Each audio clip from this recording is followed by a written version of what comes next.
শহীদ রাষ্ট্রপতি জিয়াউর রহমান হত্যায় অন্য আসামিদের বিচার যে আইনে, মুজাফফর হোসেনের বিচারও সেই আইনেই হবে জানালেন স্বরাষ্ট্রমন্ত্রী। বন্যায় চট্টগ্রামে ক্ষতিগ্রস্ত ৭ লাখ মানুষ, পুনর্বাসন না হওয়া পর্যন্ত কার্যক্রম চলবে, দ্রুত মেরামত হবে সড়ক জানালেন অর্থমন্ত্রী। টানা বৃষ্টির কারণে প্রকোপ দেখা দিতে পারে ডেঙ্গুর, রাজধানীতে জুনের তুলনায় জুলাইয়ে আক্রান্ত দ্বিগুণ হওয়ার শঙ্কা বিশেষজ্ঞদের।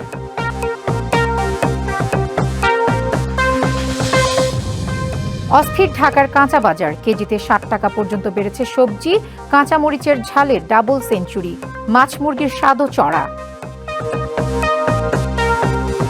যেকোনো সাংবিধানিক ও রাজনৈতিক বিতর্ক সংসদেই সমাধান হওয়া উচিত বলে মন্তব্য করেছেন জামায়াতে ইসলামীর সেক্রেটারি জেনারেল মিয়া গোলাম পরওয়ার। দুপুরে নরসিংদী জেলা জামায়াতের রুকন সম্মেলনে প্রধান অতিথির বক্তব্যে তিনি এই মন্তব্য করেন। আরও বলেন, বিএনপির উচিত দেশকে সংঘাতের দিকে ঠেলে না দিয়ে জুলাই সনদের আইনি ভিত্তির জন্য গণভোটের রায় মেনে সংস্কার কাজ করা। এছাড়াও শেখ হাসিনার দেশে ফেরার ঘোষণার পরিপ্রেক্ষিতে তিনি বলেন, জুলাইয়ের চেতনা দেশের জনগণ এখনো ধারণ করে, কোনো ফ্যাসিবাদী শক্তিকে জনগণ বরদাস্ত করবে না।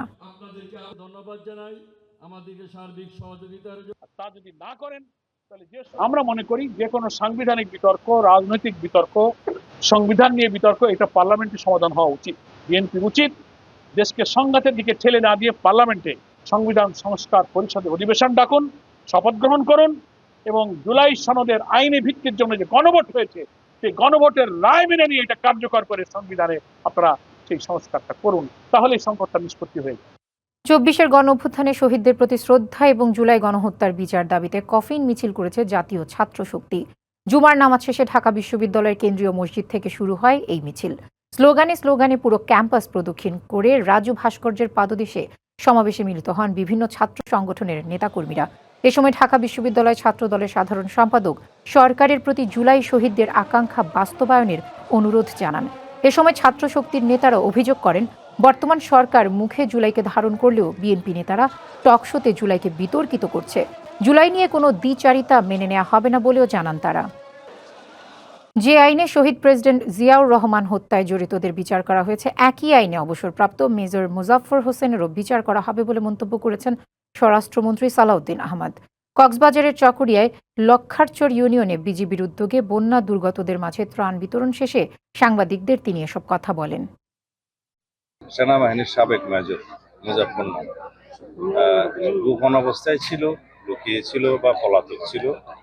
তার হদিশ পাওয়া মাত্র আমাদের শৃঙ্খলা রক্ষাকারী বাহিনী তাকে গ্রেফতার করেছে এবং সেনা হেফাজতে তাকে দেয়া হয়েছে, যাতে যেই আইনে তাদের একই সহযোগীদেরকে বিচার করা হয়েছিল সেই আইনে বিচার করা যায়, সেটা সেনাবাহিনী দেখছে।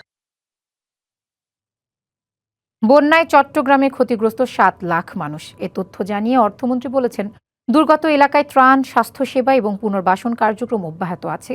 ক্ষতিগ্রস্ত সবাইকে যথাযথভাবে পুনর্বাসন না করা পর্যন্ত তা চলবে। আর স্বরাষ্ট্রমন্ত্রী জানিয়েছেন, ক্ষয়ক্ষতি নিরূপণে জরিপ চলছে, সহায়তা পাবেন সবাই।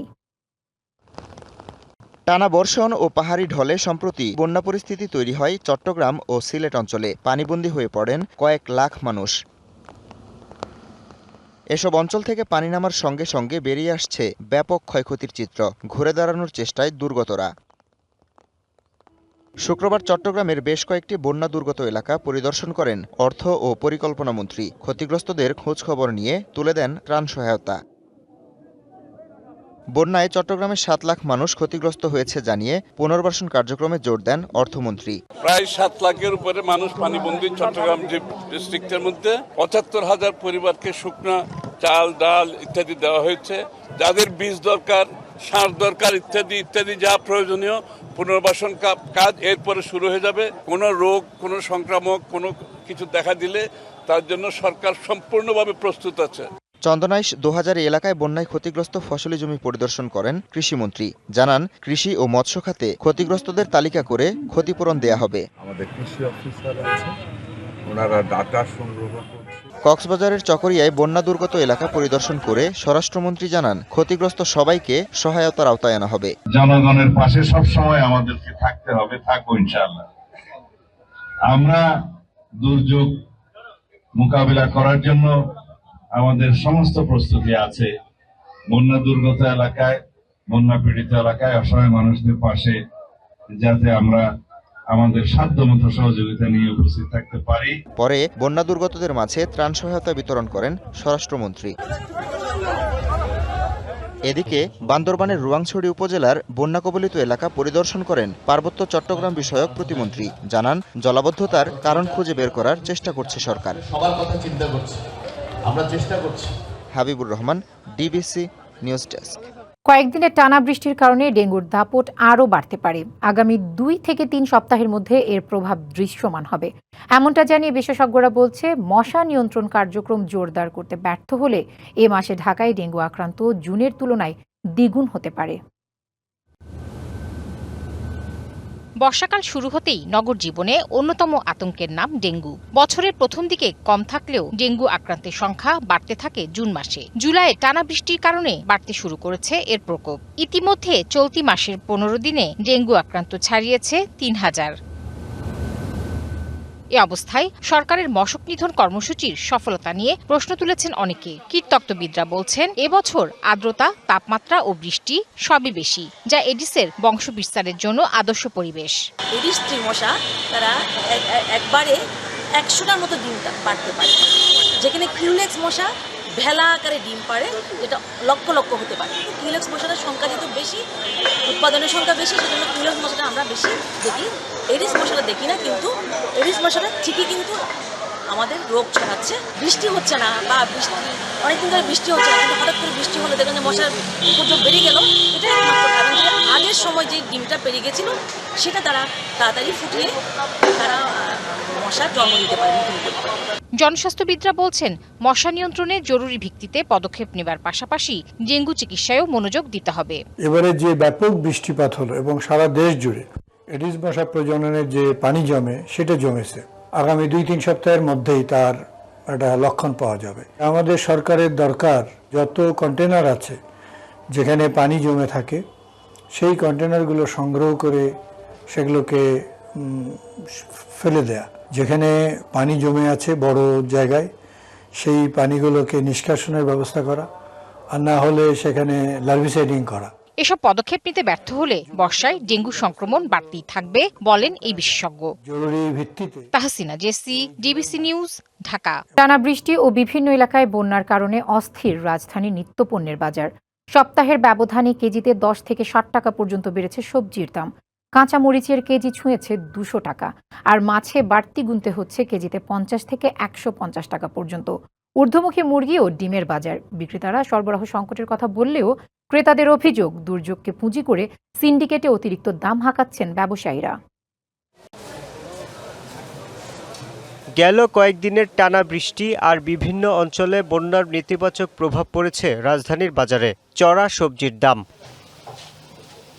প্রতি কেজি ঢেঁড়স ও পটল বিক্রি হচ্ছে 70 টাকায়, বরবটি ও বেগুন 100 থেকে 120 টাকা, করলা 90 থেকে 100 টাকা এবং চিচিঙ্গা ও ধুন্দুলের দাম 80 থেকে 100 টাকা। দেশি শসার কেজি ঠেকেছে 100 থেকে 120 টাকায়। তবে সবচেয়ে বেশি বেড়েছে কাঁচামরিচের দর।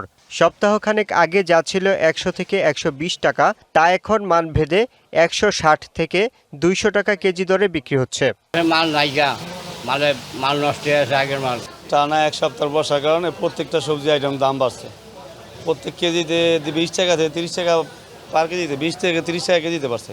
উত্তাপ মাছের বাজারেও পাঙ্গাস 180 থেকে 210 টাকা এবং মাঝারি ও বড় তেলাপিয়া 220 থেকে 240 টাকায় বিক্রি হচ্ছে। এছাড়া রুই 380 থেকে 450 টাকা, কাতলা 400 থেকে 500 টাকা এবং চাষের কইয়ের কেজি 160 থেকে 180 টাকা।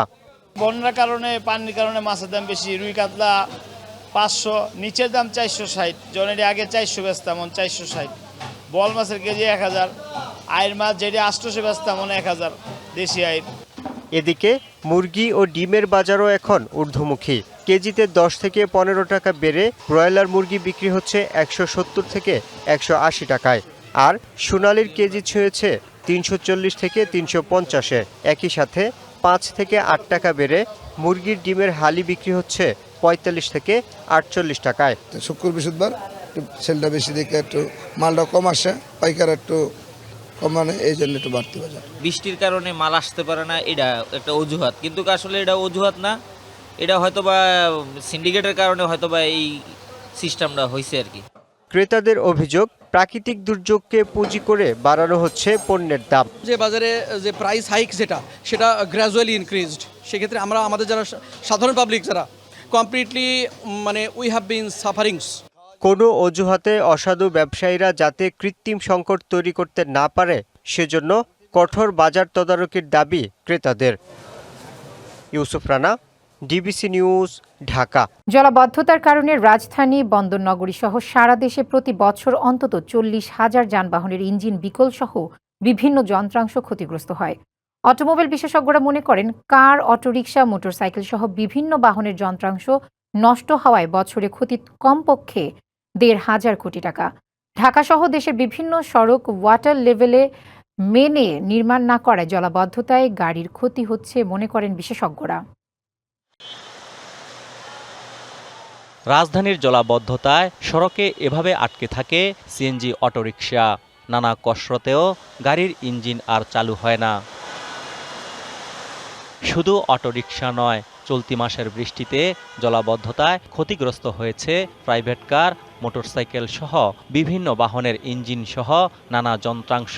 আষাঢ় শ্রাবণে তাই অটোমোবাইল কারখানাগুলোতে অন্য সময়ের চেয়ে দ্বিগুণ চাপ। পানির তলায় যাওয়ার পরে নষ্ট হয়ে যাচ্ছে, বন্ধ হয়ে যাচ্ছে, এই গাড়ি পড়ে যাচ্ছে, গাড়ি আর স্টার্ট হচ্ছে না। ওই ক্ষেত্রে আমাদের এখানে অনেক পরিমাণ গাড়ি আসছে, হাইব্রিড গাড়িগুলো। আর ম্যাক্সিমাম যেগুলো একবার বেশি ড্যামেজ, মানে অনেক পানিতে যেগুলো ঢুকছে ওগুলো ম্যাক্সিমাম কন্ট্রোলার লাগবে বা এরকম ইন্টারনাল ড্যামেজ হয়েছে অনেক। আমরা হচ্ছে গাড়িগুলো আগে পুরো গাড়িটাকে মানে ইলেকট্রিক্যাল কম্পোনেন্ট এবং কি যেখানে ওয়াটার ডিফেক্ট হচ্ছে এগুলোকে ডিসমেন্টাল করে ফেলি। ডিসমেন্টাল করে এগুলো আমরা হিটে দিয়ে দিই। হিটে দিলে ম্যাক্সিমাম কম্পোনেন্টই দাঁড়া যায়। চালকদের দাবি, জলমগ্ন সড়কে হাইব্রিড গাড়িগুলোর ব্যাটারি নষ্ট হয় বেশি, আর বেশি পানিতে নন হাইব্রিড গাড়িগুলোর ইঞ্জিন ক্ষতিগ্রস্ত হয়। এতে চরম ভোগান্তিতে পড়তে হয় তাদের। কষ্ট হইতেছে আমাদের গাড়ি চালানোর জন্য, পুরো গাড়ি ভরে গেছে। গাড়ি এখন গ্যারেজে নিয়ে আসছে। হিউজ পরিমাণে গাড়ি বলা যায় রাস্তায় দাঁড়ায় গেছে। বিশেষ করে হাইব্রিড সেক্টরে যে গাড়িগুলো আছে এইগুলোর গাড়িগুলোর পরিমাণ অনেক বেশি। চলতি মাসের ভারী বৃষ্টিতে ডুবে যায় ঢাকা, চট্টগ্রাম সহ দেশের বিভিন্ন অঞ্চলের সড়ক। জলাবদ্ধতার কারণে রাস্তায় বিকল হয় অসংখ্য যানবাহন। জলাবদ্ধতায় প্রতি বছর কী পরিমাণ গাড়ি বিকল ও আর্থিক ক্ষতি হয় এ নিয়ে সরকারি বা বেসরকারি কোনো পরিসংখ্যান নেই। তবে দেশের কয়েকজন অটোমোবাইল বিশেষজ্ঞ মনে করেন, রাস্তায় জলাবদ্ধতা তৈরি হয়ে ঢাকা, চট্টগ্রাম সহ দেশের বিভিন্ন জেলার ছোট বড় কারখানা বা গ্যারেজে অন্তত 40,000 গাড়ি আসে মেরামতের জন্য। এসব বাহন মেরামত বা যন্ত্রাংশ কেনা বাবদ খরচ হয় অন্তত 1,500 কোটি টাকা। আমরা গত 4-5 বছর আগে হয়তো 1-2টা গাড়ি বা 5টা গাড়িতে দেখেছি যে খুব বৃষ্টি হয়েছে, কাস্টমার সাফার করছে। এইবার যেটা দেখলাম এটার পরিমাণ অনেক বেশি, এটা দেশের জন্য অনেক বড় ক্ষতি। এবারে সর্বপ্রথম ক্ষতিটা হলো বৈদেশিক মুদ্রার উপর গিয়ে চাপ পড়বে। দিন শেষে কিন্তু দেশের প্রোডাক্টিভিটিতে গিয়ে এটা ইম্প্যাক্ট করবে। বিশেষজ্ঞরা বলছেন, রাজধানীর সড়কগুলো ওয়াটার লেভেল করা না থাকায় অল্প বৃষ্টিতেই বিকল হয়ে পড়ে গাড়ি। আমার গাড়ির ওয়াটার লেভেল এবং রাস্তাতে যে ওয়াটার আছে এই দুইটার লেভেল যদি এক না হয় তাহলে আমার ওয়াটার এফেক্টেড হবে। দ্বিতীয় হলো, পাশের রাস্তা থেকে যখন স্পিডে একটা গাড়ি যাচ্ছে একটা ঢেউ ক্রিয়েট হয়, তখন ওয়াটার লেভেল যদিও আমার স্ট্যান্ডার্ড আছে, ওই ঢেউয়ের কারণে আমার একদম বনেটের উপরে পানি উঠে যাচ্ছে, তখন সাকশন দিয়ে পানি ইন করে ইঞ্জিন ড্যামেজ হচ্ছে। গাড়ির ক্ষতি কমাতে যেসব সড়কে জলাবদ্ধতা হয় তা এড়িয়ে চলার পরামর্শ বিশেষজ্ঞদের। অজিত সরকার, ডিবিসি নিউজ, ঢাকা। উত্তর পশ্চিম বঙ্গোপসাগরের লঘুচাপের প্রভাবে দেশের 4 সমুদ্র বন্দরকে 3 নম্বর স্থানীয় সতর্ক সংকেত দেখাতে বলা হয়েছে। পূর্বাভাসে জানানো হয়েছে, সমুদ্র বন্দর, উত্তর বঙ্গোপসাগর ও উপকূলীয় এলাকার ওপর দিয়ে ঝড়ো হাওয়া বয়ে যেতে পারে। আকাশ মেঘাচ্ছন্ন ও থেমে থেমে গুঁড়ি বৃষ্টি আগামী কয়েকদিন অব্যাহত থাকতে পারে। চট্টগ্রাম, কক্সবাজার, মোংলা ও পায়রা সমুদ্র বন্দরে 3 নম্বর স্থানীয় সতর্ক সংকেত দেখাতে বলা হয়েছে। এছাড়া উত্তর বঙ্গোপসাগরে অবস্থান করা মাছ ধরার নৌকা ও ট্রলারগুলোকে উপকূলের কাছাকাছি থাকার নির্দেশনা দেওয়া হয়েছে। কুমিল্লা সাংবাদিক ফোরাম, ঢাকার দ্বিবার্ষিক সাধারণ সভা ও নির্বাহী কমিটি নির্বাচন হয়েছে। সকালে রাজধানীর জাতীয় প্রেস ক্লাবে উৎসব মুখর পরিবেশে এই নির্বাচন অনুষ্ঠিত হয়। এ সময় সংগঠনের সিনিয়র নেতৃবৃন্দ ও সদস্যরা উপস্থিত ছিলেন। আলোচনা সভা ও ভোটের মাধ্যমে নতুন কমিটি নির্বাচিত হয়। বক্তব্যের মাধ্যমে সিনিয়র সাংবাদিকরা সংগঠনের নানা দিক তুলে ধরেন। সংগঠনের জন্য স্থায়ী ঠিকানার বন্দোবস্তের প্রতিশ্রুতি দেন ভোটে অংশ নেওয়া প্রার্থীরা। সন্ধ্যায় প্রকাশ করা হবে নির্বাচনের ফলাফল। আকাশে মেঘ, বাতাসে বর্ষার আমেজ। আর সেই আবহেই নাচের ছন্দে বর্ষাকে বরণ করে নিল ঢাকা বিশ্ববিদ্যালয়। খোলা আকাশের নিচে বৃষ্টি ভেজার আনন্দ আর মানবতার বার্তা নিয়ে শেষ হলো ব্যতিক্রমী নৃত্য উৎসব ঘনঘটা। উৎসবে সংগৃহীত অর্থ ব্যয় হবে বন্যা কবলিত মানুষের সহায়তায়। আকাশে মেঘের আনাগোনা, ঘোর বর্ষাকাল। এমন আবহেই সকালে ঢাকা বিশ্ববিদ্যালয়ের চারুকলা অনুষদের বকুলতলায় অনুষ্ঠিত হয় নৃত্য উৎসব ঘনঘটার দ্বিতীয় আসর। এই আয়োজন ছিল বর্ষাকে ঘিরে রং, ছন্দ আর ভালোবাসার এক অনন্য উদযাপন। চারুকলা অনুষদ ও অর্থী আহমেদ ডান্স একাডেমির যৌথ আয়োজনে অনুষ্ঠিত উৎসবে অংশ নেন নানা বয়সী ৩০০রও বেশি মানুষ। বয়সের সীমা পেরিয়ে এক মঞ্চে মিলেছে নাচের প্রতি ভালোবাসা আর স্বপ্ন ছোঁয়ার গল্প। যদিও এবছর বর্ষা একটু বেশি, বৃষ্টিতে চারিদিকে থই থই, তারপরেও নাচের তালে তালে আজকের সকালটা খুব সুন্দর কেটেছে। অনেক ভালো লেগেছে। আমি প্রথমবার এরকম কোনো অনুষ্ঠানে আসছি। আমি এরকম আগে কোনো অনুষ্ঠান পাই নাই। আমার খুব ভালো লাগছে। আমাদের কালচারের তো একটা বড় পার্ট হচ্ছে এই সাংস্কৃতিক দিকগুলা, সো অবশ্যই অনেক ভালো লাগছে। অনেক মানুষ ছিল এন্ড অনেক এনজয় করছি। বর্ষার আবহকে আরো প্রাণবন্ত করে তুলতে অংশগ্রহণকারীরা পরেছিলেন সাদা, নীল ও সবুজ রঙের শাড়ি পাঞ্জাবি। আর আয়োজনের বিশেষ নিয়ম ছিল ছাতা নয়, সবাই একসঙ্গে বৃষ্টিকে উপভোগ করবেন। বার্তা ছিল ভিজবো একসাথে। একটু সময় যেটা পাই, এটা আমাদের জন্য একটা খুব আনন্দর একটা রিক্রিয়েশনের সময়। খুবই ভালো লেগেছে, আমার নাচটাও ভালো লাগে আর এই অনুষ্ঠানটা খুবই ভালো লাগে। তো বন্যাতদের একটা ফান্ড আমরা ক্রিয়েট করছি, তো খুবই ভালো লাগছে। উৎসব থেকে প্রাপ্ত অর্থ ব্যয় করা হবে বন্যা কবলিত মানুষের অসহায়তায়। তাই বর্ষাবরণের এই আয়োজন শেষ হলেও রয়ে গেছে ভালোবাসা, সম্প্রীতি আর সহমর্মিতার এক সুন্দর বার্তা। রেজওয়ানুর রহমান, ডিবিসি নিউজ, ঢাকা। টানা ষষ্ঠ দিনের মতো যুক্তরাষ্ট্রের হামলার জবাব দিচ্ছে ইরান। কাতার, কুয়েত, বাহরাইন সহ মধ্যপ্রাচ্যে যুক্তরাষ্ট্রের বিভিন্ন ঘাঁটিতে নতুন করে হামলার দাবি করেছে তেহরান। মার্কিন বিমান ও ক্ষেপণাস্ত্র হামলায় ইরানের দক্ষিণাঞ্চলে ক্ষতিগ্রস্ত হয়েছে সেতু, বিদ্যুৎ কেন্দ্র, রেল স্টেশন সহ বেশ কিছু বেসামরিক অবকাঠামো। ঘটেছে হতাহতের ঘটনাও। ওয়াশিংটন বলছে চুক্তি লঙ্ঘন করে হরমুজ প্রণালীতে বাণিজ্যিক জাহাজে হামলা চালানোয় এই পদক্ষেপ। মধ্যপ্রাচ্যে আবারও যুদ্ধের দামামা। ইরানে হামলা অব্যাহত রেখেছে মার্কিন বাহিনী। নতুন করে হামলা হয়েছে দেশটির দক্ষিণাঞ্চলে। ক্ষতিগ্রস্ত হয়েছে সেতু, বিদ্যুৎ কেন্দ্র সহ বিভিন্ন বেসামরিক অবকাঠামো। বন্দর আব্বাসের একটি অংশের বিদ্যুৎ সংযোগ বিচ্ছিন্ন হয়ে পড়েছে। এছাড়া আবাসিক এলাকায় ক্ষেপণাস্ত্র হামলায় আহত হয়েছেন বেশ কয়েকজন। হোয়াইট হাউস বলছে সন্ত্রাসী কর্মকাণ্ডের পরিণতি ভোগ করছে ইরান। সামরিক অভিযান চলবে। ইরান আমাদের সাথে আলোচনা চালিয়ে যেতে এবং চুক্তি করতে মরিয়া। সমঝোতা স্মারক লঙ্ঘন করে হরমুজ প্রণালীতে চলাচলকারী বাণিজ্যিক জাহাজে হামলা চালিয়েছে তারা। এ ধরনের সন্ত্রাসী কর্মকাণ্ড কোনোভাবেই সহ্য করা হবে না। এদিকে ইরানের হরমুজগান প্রদেশে বন্দরি খামির সেতুতে মার্কিন হামলায় মৃতের সংখ্যা বেড়ে দাঁড়িয়েছে অন্তত 7 জনে। আহত হয়েছেন 9 জনের মতো।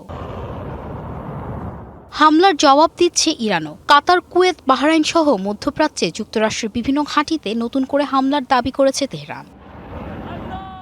Rahnuma Fermin, DBC news desk. বিদেশি শিক্ষার্থীদের জন্য ভিসা সংক্রান্ত বিধি আরও কঠোর করার চূড়ান্ত ঘোষণা দিয়েছে যুক্তরাষ্ট্র। নতুন বিধির আওতায় ফেডারেল সরকারের বিশেষ অনুমতি না থাকলে বিদেশি শিক্ষার্থীরা 4 বছরের বেশি থাকতে পারবেন না যুক্তরাষ্ট্রে। এছাড়া একাডেমিক প্রোগ্রাম পরিবর্তন এবং বিশ্ববিদ্যালয় বা কলেজ থেকে স্থানান্তরের সুযোগও সীমিত করার ঘোষণা দেওয়া হয়েছে। এর আগে শিক্ষা প্রতিষ্ঠানগুলোই শিক্ষার্থীদের ভিসার মেয়াদ বৃদ্ধির অনুমতি দেওয়ার ক্ষমতা রাখত। বৃহস্পতিবার যুক্তরাষ্ট্রের হোমল্যান্ড সিকিউরিটি বিভাগ জানিয়েছে সেপ্টেম্বর থেকে এই নীতি কার্যকর হবে। এর উদ্দেশ্যে ভিসার ব্যাপক অপব্যবহার রোধ এবং নিয়মিত যাচাই বাছাইয়ের মাধ্যমে জাতীয় নিরাপত্তা আরও জোরদার করা। শিক্ষা বিষয়ক আন্তর্জাতিক সংগঠন অ্যাসোসিয়েশন অব ইন্টারন্যাশনাল এডুকেটর্স নতুন এ বিধিকে ভুল সিদ্ধান্ত ও অপ্রয়োজনীয় উল্লেখ করে সমালোচনা করেছে। এবারের বিশ্বকাপে কঠিন পথ পেরিয়ে ফাইনালে উঠেছে স্পেন। নকআউটে তারা হারিয়েছে পর্তুগাল, ফ্রান্সের মতো ইউরোপিয়ান পরাশক্তিদের। অন্যদিকে আর্জেন্টিনার পথ প্রথম দিকে তুলনামূলক সহজ হলেও কোয়ার্টার ও সেমিতে তারা হারিয়েছে সুইজারল্যান্ড ও ইংল্যান্ডের মতো শক্তিশালী দলকে। তবে বিশ্বকাপে দু দলই ফাইনালে উঠেছে অপরাজিত থেকে। অবশেষে চূড়ান্ত হলো চলমান ফুটবল বিশ্বকাপের দুই ফাইনালিস্ট। প্রথম সেমিফাইনালে স্পেন হারিয়েছে ফ্রান্সকে, আর রোমাঞ্চকর দ্বিতীয় ফাইনালে ইংল্যান্ডকে বিদায় করে টানা দ্বিতীয়বারের মতো ফাইনালে উঠেছে আর্জেন্টিনা। গ্রুপ পর্বে দুর্দান্ত ছন্দে ছিল আর্জেন্টিনা। আলজেরিয়াকে ৩-০ গোলে হারিয়ে অভিযান শুরু করে আলবিসেলেস্তেরা। এরপর অস্ট্রিয়া ও জর্ডানকে হারিয়ে পূর্ণ আত্মবিশ্বাস নিয়ে নকআউটে পাড়ি জমায় স্কালোনির দল। নকআউট পর্বের শুরুতে আলবিসেলেস্তেদের চমকে দেয় নবাগত দল কেপ ভার্দে। সেই ম্যাচে আর্জেন্টিনা ফেভারিট থাকলেও কেপ ভার্দের জমাট রক্ষণভাগ ও আক্রমণভাগ বর্তমান চ্যাম্পিয়নদের রীতিমতো ঘাম জড়িয়ে ছাড়ে। শেষ ষোলোতে পিছিয়ে পড়েও মিশরের বিপক্ষে ৩-২ গোলের জয় তুলে নেয় মেসিরা। যদিও ওই ম্যাচ ঘিরে সমালোচনা কম হয়নি। কোয়ার্টার ফাইনালে অতিরিক্ত সময়ে সুইজারল্যান্ডকে হারিয়ে শেষ ৪ নিশ্চিত করে আর্জেন্টিনা। এরপর সেমিফাইনালে ইংল্যান্ডকে হারিয়ে টানা দ্বিতীয়বারের মতো বিশ্বকাপের ফাইনালে উঠে শিরোপার আরও কাছে পৌঁছায় আলবিসেলেস্তেরা। অন্যদিকে পুরো টুর্নামেন্ট জুড়ে লুইস দে লা ফুয়েন্তের অধীনে স্পেন ছিল দারুণ ছন্দে। গ্রুপ পর্বের শুরুতে কেপ ভার্দের সঙ্গে ড্র করলেও পরের দুই ম্যাচে সৌদি আরবকে ৪-০ এবং উরুগুয়েকে ১-০ গোলে হারিয়ে নকআউটে উঠে লামিন ইয়ামালরা। কোয়ার্টার ফাইনালে বেলজিয়ামের বিপক্ষে কঠিন লড়াইয়ের মুখে পড়ে স্পেন। তবে মিকেল মেরিনোর নাটকীয় গোলে ২-১ ব্যবধানে জয় তুলে নিয়ে শেষ ৪-এর টিকিট নিশ্চিত করে লা রুহারা। সেমিফাইনালে কিলিয়ান এমবাপ্পের ফ্রান্সের বিপক্ষে দুর্দান্ত ফুটবল উপহার দেয় স্পেন। শক্তিশালী রক্ষণ ও নিখুঁত পাসিংয়ে প্রতিপক্ষকে ছাপিয়ে টুর্নামেন্টের প্রথম দল হিসেবে ফাইনালে জায়গা করে নেয় তারা। উৎস রশিদ, ডিবিসি নিউজ ডেস্ক। সংবাদ এই ছিল এখনকার মতো। ডিবিসি নিউজের সংবাদগুলো পড়তে ভিজিট করুন dbcnews.tv আর ভিজিট করুন ডিবিসির ফেসবুক পেজ এবং ইউটিউব চ্যানেল। ডিবিসির সঙ্গেই থাকুন।